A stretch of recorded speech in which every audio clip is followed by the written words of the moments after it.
Donald Trump is the victim of anonymous assassination by leak. But they're not hiding behind the grassy knoll with a rifle. They're hiding behind the First Amendment with a computer terminal. And the idea that people embedded in the administration who do not like Donald Trump, mainly holdovers from the Obama years, are anonymously leaking stuff to the media, which is sensationalizing them and running screaming headlines all about the stuff that they're putting out there. And when a leak takes place, this is like the Salem witch trials, you know, a group of hysterical girls yelling that they were possessed. It's about as credible as that. There's no opportunity to know who's accusing you, what they're accusing you of, what the evidence is, no chance for cross-examination, no chance for any due process. Just sit there and read it in the newspaper or watch it on TV. And there becomes an echo chamber of the media where they keep running each other's stories and hyping it and echoing it. And then it leads to stories about Trump sagging in the polls, and just keeps going and going until ultimately it kills him or hounds him out of office. Let's look at the facts of these three most recent scandals. The first one concerned the firing of Comey itself. Trump was obviously within his rights to do it, and Comey needed firing. He had become so enmeshed in partisan politics that he couldn't possibly be the head of the FBI.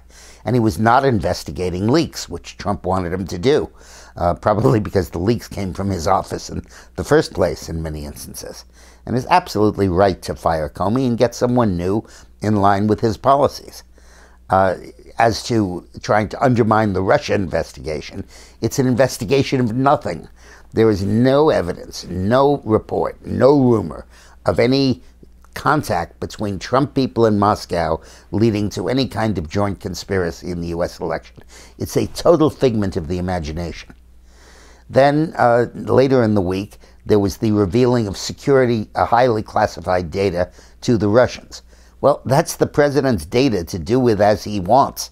If he sees a chance for personal diplomacy or a chance to rev up the Russian response to fighting the ISIS or the terrorists, or to protect domestic travelers against hijackings and stuff, and he feels that by giving them this information, this will be fine and will help them, well, that's his prerogative. It's why we have the intel. It's not for the CIA to gloat or to pat itself on the back. It's to give to the president and let the commander-in-chief use it as he wants.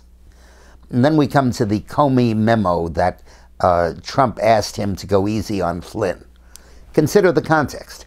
Michael Flynn, the incoming national security advisor of the president, picked up the phone and called the Russian ambassador because Obama had just imposed sanctions on Russia with 3 weeks left in his term, not for hacking American security, but for hacking the Democratic Party, basically. And Russia was going to retaliate with its own sanctions. You know how these things go.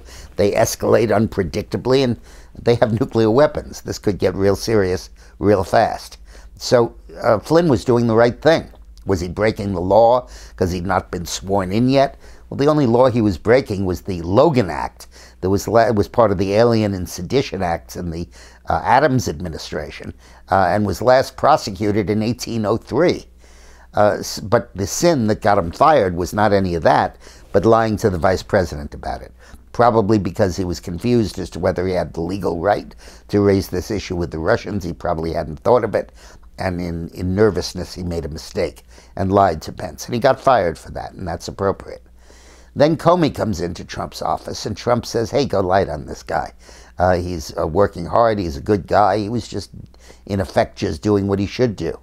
And it didn't mean back off all investigations of Russia or all investigations of accusations of coordination, even though there was none.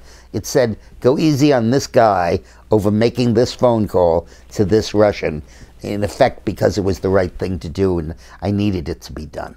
That's all it is. And yet they're blowing it so crazily out of proportion. This is a media conspiracy to kill Donald Trump by leaks from intelligence sources.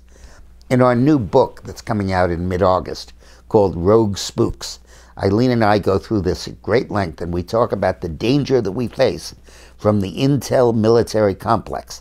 I'm sorry, the Intel media complex, not the industrial military complex that was the danger before, but from the joinder of media and intelligence into a force that could oust a president. Let's hope it doesn't. Thanks for watching.